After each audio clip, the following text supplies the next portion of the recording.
प्यारे बच्चों, आज हम लोग काले मेघा पानी दे पाठ को पढ़ेंगे। सबसे पहले इसके लेखक धर्मवीर भारती के जीवन परिचय की जानकारी लेंगे। धर्मवीर भारती के पूर्वज शाहजहांपुर के निकट खुदागंज कस्बे के जमींदार थे। डॉक्टर भारती का जन्म 25 दिसंबर 1926 को हुआ था। इसी तारीख को ईसा मसीह भी जन्मे थे, अतः ये पवित्र दिन था। भारती का जन्म प्रयाग के अतरसुइया मोहल्ले में हुआ था। इनके बचपन के 1-2 वर्ष अपने पिता के साथ आजमगढ़ में और मऊ नाथन भंजन में बीते। इनकी माता का नाम चंद्र देवी था, जो आर्य समाजी थी। भारती उस समय केवल 12-13 वर्ष के थे जब इनके पिता की मृत्यु हो गई। पिता का साया सिर से उठते ही इन्हें कई कठिनाइयों का सामना करना पड़ा। इनका भरण पोषण इनके मामा श्री अभय कृष्ण जौहरी ने किया। अपने मामा से प्रेरणा पाकर इन्होंने सन 1942 में कायस्थ पाठशाला इंटर कॉलेज से इंटरमीडिएट की परीक्षा पास की। सन 1943 में इन्होंने प्रयाग विश्वविद्यालय से बीए पास किया। इसी कॉलेज से सन 1947 में एमए हिंदी में पास किया। इसके बाद इन्होंने डॉक्टर धीरेन्द्र वर्मा के निर्देशन में सिद्ध साहित्य पर शोध कार्य किया और पीएचडी की उपाधि प्राप्त की। अब धर्मवीर भारती डॉक्टर भारती के नाम से जाने जाने लगे। सन 1997 में साहित्य के इस पुरोधा की मृत्यु हो गई। लगभग 5 दशकों तक अपने हिंदी साहित्य की भरपूर सेवा करते हुए इस साहित्य जगत से विदाई ली। अब रचनाओं पर ध्यान देंगे।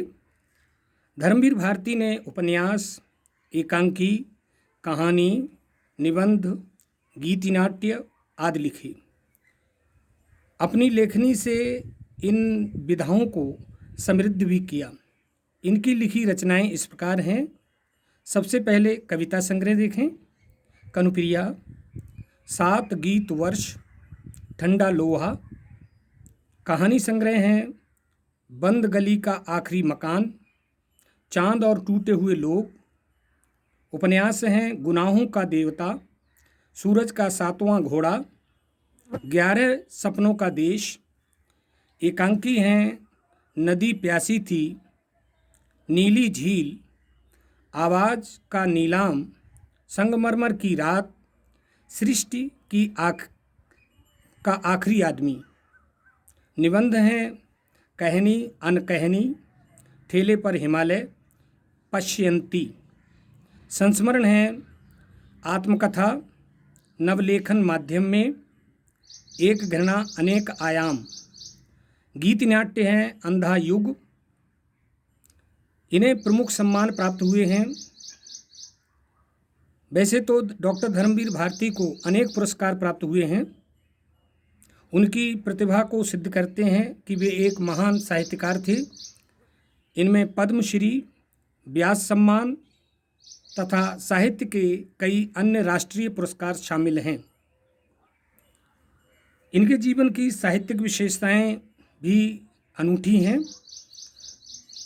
धर्मवीर भारती एक सुलझे हुए और सामाजिक चेतना वाले साहित्यकार थे। उनकी लेखनी से गुनाहों के देवता जैसे कालजयी उपन्यास की रचना हुई। यह उपन्यास उनकी लोक प्रसिद्धि का आधार रहा। उन्होंने जो कुछ लिखा उससे हिंदी साहित्य के भंडार में अतुल्य वृद्धि हुई है। उनकी रचनाएं हर उम्र के पाठक को आकर्षित करती हैं। वे व्यक्ति स्वतंत्रता के पक्षधर रहे। उन्होंने आम आदमी से जुड़ी साहित्यिक कृतियों की रचनाएं की हैं।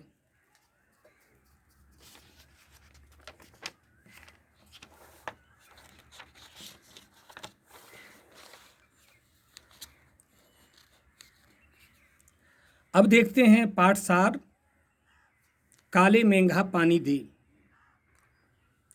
यहाँ प्रस्तुत एक संस्मरण प्रस्तुत किया गया है, काली मेघा पानी दे। ये उनकी रचनाओं में एक संस्मरण है।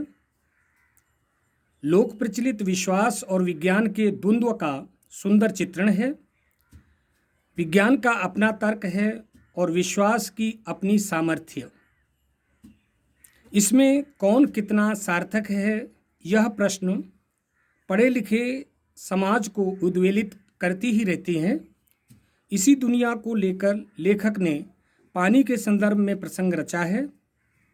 आषाढ़ का पहला पखवाड़ा बीत जाने के बाद भी खेती और बहुकाज प्रयोग के लिए पानी ना हो तो जीवन चुनौतियों का घर बन जाता है। ये तो हम सब जानते ही हैं। और उन चुनौतियों का निराकरण विज्ञान न कर पाए तो उत्सव धर्मी भारतीय समाज चुप नहीं बैठता।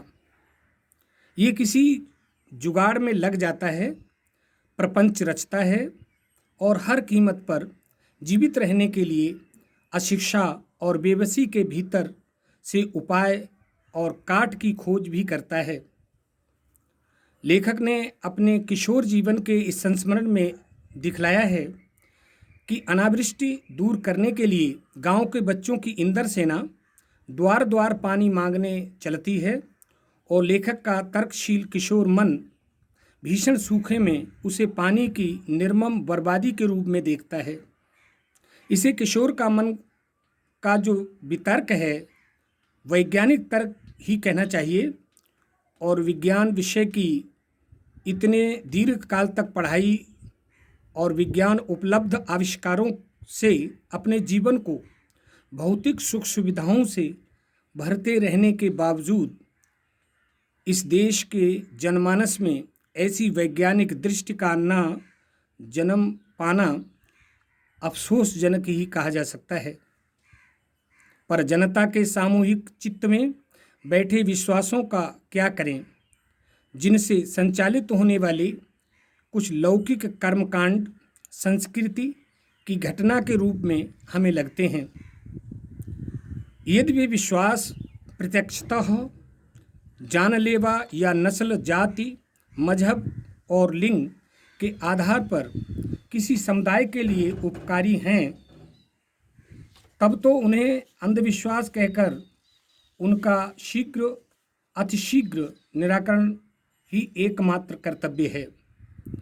पर यदि कुछ विश्वास विज्ञान सहमत न होकर भी उक्त तरह से हानिकारक हो तो उनके साथ ही उसी प्रकार का बर्ताव क्या उचित है? ऐसा करने में क्या हमारे सांस्कृतिक मन के खाली खाली हो जाने का खतरा नहीं है? विश्वास की भी तो एक रचनात्मक भूमिका हो सकती है प्यारे बच्चों। आपातकाल में निराशा दूर करने या अधीरता को थामने अथवा विभक्त जनचेतना को जोड़ने के अर्थ में अब सवाल रह जाता है कि वारिश के लिए किए जाने वाले उक्त भोले प्रश्न और प्रयत्न किस कोटि के अंतर्गत हैं। लेखक ने कोई निर्णय नहीं दिया है, पर एक बात स्पष्ट होती है कि जीजी की संतुष्टि और अपने प्रति उनका सद्भाव बनाए रखने के लिए वह उन तमाम रीति रिवाजों को ऊपरी तौर पर ही सही अपनाने को बचपन में बाध्य बने रहते हैं। इसमें क्या संकेत लिया जा सकता है? विज्ञान का सत्य बड़ा है या सहज प्रेम का सत्य, या फिर दोनों? इस पर हम लोग विचार करें।